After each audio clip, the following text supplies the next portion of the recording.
Germany की एक सच्ची और डरावनी कहानी।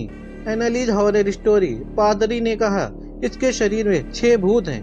एक्सोर्सिज्म के नाम पर मारी गई एमिली रोज तर्क को सबसे अहम मानने वाले जर्मनी में एक 16 साल की लड़की थी जिसके शरीर में 6 आत्माएं थीं। उस बाधा से निजात पाने के लिए 67 बार एक्सोर्सिज्म हुआ, लेकिन आखिर में वो हुआ जिसका डर था। इससे पहले दोस्तों, अगर आपको मेरी यह सच्ची कहानी पसंद आए तो लाइक करें और चैनल पर नए हैं तो सब्सक्राइब जरूर कर लें। चलिए कहानी शुरू करते हैं। दुनिया में ऐसे लोगों की तादाद भी लाखों या करोड़ों में ही होगी जो भूत प्रेत, झाड़ फूक और टोना टटका जैसी बिना सिर पैर की समझे जाने वाली बात पर हद से ज्यादा यकीन करते हैं। बेशक कई लोग इसे वहम माने, लेकिन इसी दुनिया में कुछ ऐसे किस्से भी हैं जो इस वहम पर यकीन करने को मजबूर करते हैं। भूत प्रेत, टोना टटका, झाड़ फूक जैसी बातों को आज के इस तरक्की पसंद जमाने में बेशक तवज्जो नहीं दी जाती, मगर ये इंसानों के बीच गहरी जड़ें जमाने वाली ऐसी हकीकत है जिससे पूरी तरह से मुंह भी नहीं मोड़ा जा सकता है। ऐसा ही एक किस्सा जमाने के सामने आया था आज से करीब 73 साल पहले। ये बात 1951 की है। जर्मनी का एक शहर है बवारिया। इसी शहर में रहने वाली एनालिज मिशेल अपनी जिंदगी में ऐसी ही दुश्वारियों से जूझती रही जिसने उसके और उसके परिवार के सपनों को साकार होने से पहले ही मटिया मेट करके जमीन में दफन कर दिया, क्योंकि दावा यही किया गया है कि ये सब कुछ इसलिए हुआ क्योंकि खुद उसका अपना शरीर 1-2 नहीं बल्कि पूरी 6 आत्माओं का घर बन चुका था। गले से नीचे न उतरने वाली इस बात की सच्चाई क्या है, इसके बारे में तो कोई यकीन से नहीं कह सकता। इसलिए एनालिज मिशेल और इसके परिवार पर क्या गुजरी, इसके चश्मदीद जरूर हैं। और उन चश्मदीदों ने जो किस्सा सुनाया और जो देखी सुनी कहानी बताई, वो न सिर्फ हैरत में डालती बल्कि रोंगटे तक खड़े कर देती है। असल में ये किस्सा और किस्से में जो कुछ भी होता हुआ बताया गया, वो सब कुछ एक ऐसे देश में हुआ जहां साइंस को सबसे ज्यादा अहमियत दी जाती है। साइंस यानी वो सब जो तर्क की कसौटी पर खरा उतर सके, और जो कुछ भी तार्किक नहीं उसे वहम मान लिया जाता है। यानी किसी भी सूरत में अंधविश्वास को कोई भी जगह नहीं मिल सकती। एक सयानी लड़की के शरीर में 6 आत्माओं के होने वाली बात भी साइंस को सबसे ऊंचा दर्जा देने वाले जर्मनी की उसी जमीन से सामने आई। दरअसल एनालिज मिशेल जब 16 साल की हुई तो एक गंभीर बीमारी टेम्पोरल लोब एपिलेप्सी की चपेट में आ गई थी। घर वालों ने इलाज में कोई कमी नहीं छोड़ी, बावजूद इसके वो ठीक नहीं हुई, बल्कि हर गुजरते दिन के साथ वो और कमजोर होने लगी थी।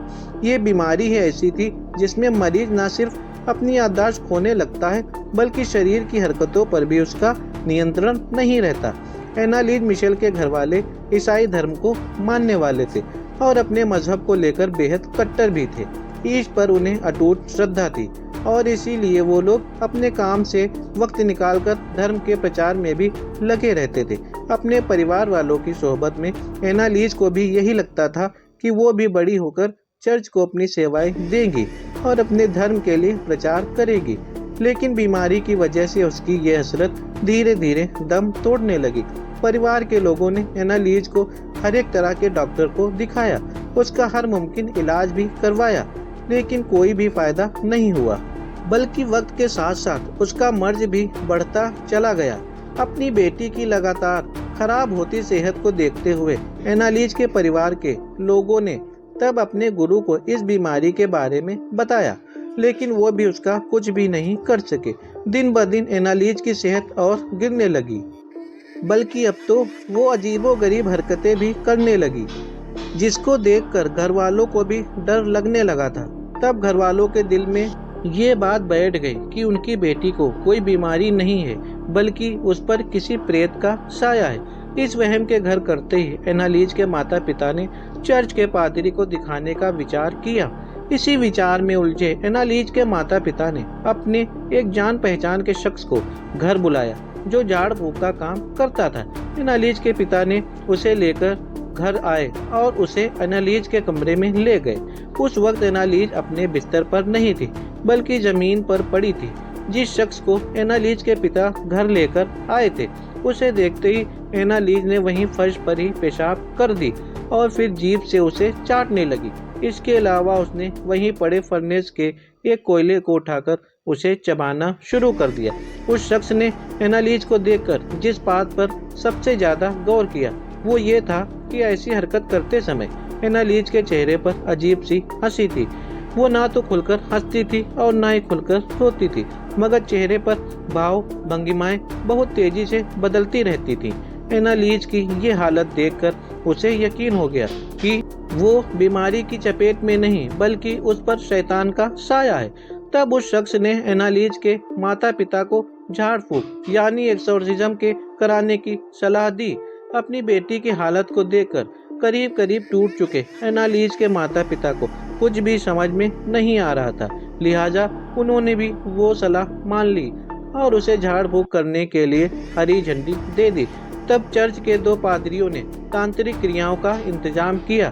सबसे हैरानी की बात ये थी कि इस क्रिया को पूरा करने के दौरान एनालीज को मोटी मोटी जंजीरों में बांधकर रखा जाता था ताकि वो एक जगह टिक कर बैठ सके। कई बार झाड़ फूक किया गया लेकिन उसकी हालत में कोई भी सुधार नहीं हुआ, बल्कि हर गुजरते पल के बाद वो और खराब होने लगी थी। कई बार झाड़ फूक करने वाले पादरियों ने फिर अपने तरह के टोटके किए और तब इस बात का पहली बार खुलासा किया कि एनालीज के शरीर पर 1-2 नहीं बल्कि 6 आत्माओं का कब्जा है। यहाँ तक कि पादरियों ने अपने तजुर्बे से और तंत्र मंत्र के जरिए पादरियों को ये भी पता लग गया कि एनालीज के शरीर में घर बना चुकी आत्माओं के नाम क्या क्या हैं। पादरियों ने बताया कि उसके शरीर में एक आत्मा नीरो है, जबकि दूसरी है जूडस इस्करियोट, तीसरी है केन एडम, चौथी आत्मा का नाम है हिटलर, 5वीं आत्मा है वैलेंटीन फ्लिशमैन और 6ठी आत्मा का नाम है लूसीफर। पादरियों ने ये भी बताया कि इन तमाम आत्माओं के अलग अलग रोल हैं जो एनालीज को किसी भी सूरत में चैन नहीं लेने दे रहे हैं। कहा जाता है कि जिस वक्त एनालीज पर ये तांत्रिक क्रियाएं की जाती हैं तो उसका बुरा असर पादरियों पर भी पड़ता था। सबसे चौंकाने वाला पहलू यह भी है कि जिस वक्त ये झाड़ फूक और तांत्रिक क्रियाएं की जाती थी, सारे मंत्रोच्चार और कमरे में होने वाली सभी तरह की आवाज़ों को रिकॉर्ड भी कर लिया जाता था। उन्हीं रिकॉर्ड की गई आवाज़ों के जरिए ही उन आत्माओं के नाम पता चल सके थे। कई मौक़ों पर तो ये तक देखा गया कि एनालीज के भीतर की शैतानी आत्माएं इस कदर हावी हो जाती थी कि वो एनालीज के माता पिता से बुरी तरह से नाराज भी हो जाती थी और हालात यहाँ तक पहुँच जाते थे कि बेहद कमज़ोर एनालीज अपने माता पिता को उठाकर पटक देती थी। उस वक्त उसकी पकड़ में इतनी ताकत होती थी कि मानो किसी ताकतवर पहलवान ने उन्हें दबोच रखा है, और जब उसे बेड से जंजीरों से जकड़ दिया जाता था तो वो अपने नाखूनों से बुरी तरह से अपने माता पिता या पादरियों को नोच लेती थी। हालात इस कदर बेकाबू होते जा रहे थे कि कोई भी एनालीज के कमरे में दाखिल होने से पहले डरता था। ऐसे में जब एनालीज के पास कोई नहीं होता था तो वो खुद को ही हमला करके घायल करने लगी थी। इन सारी घटनाओं के बीच पादरियों ने तंत्र किया और झाड़ फूक का सिलसिला बंद नहीं किया, बल्कि अब वो दिन में कई बार तंत्र क्रिया करने लगे थे। लगातार झाड़ फूक का इतना असर हुआ कि अचानक एनालीज का रवैया बदल गया और वो खुश रहने लगी थी, हंसने लगी थी, सबसे हंस कर बातें भी करने लगी थी और अच्छे ढंग से अपनी बीती जिंदगी के बारे में सुनने और बताने लगी थी। घर वालों को ऐसा लगने लगा कि अब झाड़ फूक का असर होने लगा है और उनकी बेटी अब ठीक होने लगी। लेकिन घर वालों के लिए ये खुशी के पल चंद दिनों के ही रहे, क्योंकि उसके बाद अचानक एनालीज ने खाना पीना सब कुछ छोड़ दिया था और उसकी सेहत बहुत तेजी से गिरनी शुरू हो गई थी।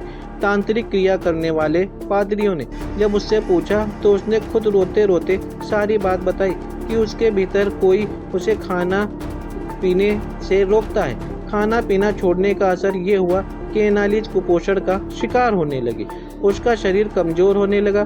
पादरियों ने अब और झाड़ फूक का सिलसिला और तेज कर दिया। 30 जून 1976 को रात के वक्त उसकी आखिरी बार झाड़ फूक हुई। तब उसने पादरी से कहा था कि अब वो पूरी तरह से थक चुकी है, अब उसे इस शरीर से छुटकारा पाना है। और इतना कहकर 23 वर्ष की एनालीज बुरी तरह से रोने लगी। अपनी बेटी का ये हाल देखकर एनालीज के माता पिता के भी आंसू छलक आए। यहाँ तक कि तांत्रिक क्रिया करने आए पादरियों के भी आंखों में आंसू छलक आए थे। इतना कहने के बाद एनालीज सो गई और फिर वो कभी नहीं उठी। बताया जा रहा है कि 1 जुलाई को एनालीज ने सुबह के वक्त एक लंबी सांस ली और हमेशा हमेशा के लिए आंखें मूंद ली। एनालीज की मौत के बाद डॉक्टरों ने उसका पोस्टमार्टम किया तो पता चला कि कुपोषण की वजह से उसकी मौत हुई है। तब डॉक्टरों ने एनालीज के माता पिता से कहा कि अगर वक्त रहते उसका डॉक्टरी इलाज किया जाता तो शायद वो बच सकती थी, लेकिन उन लोगों ने डॉक्टरी इलाज की बजाय दकियानूस तरीकों को चुना, इसलिए एक बच्चे की मौत हो गई। अब इस बारे में पूरा सच क्या है, इस बारे में किसी के पास कोई भी जवाब नहीं था। Thank you.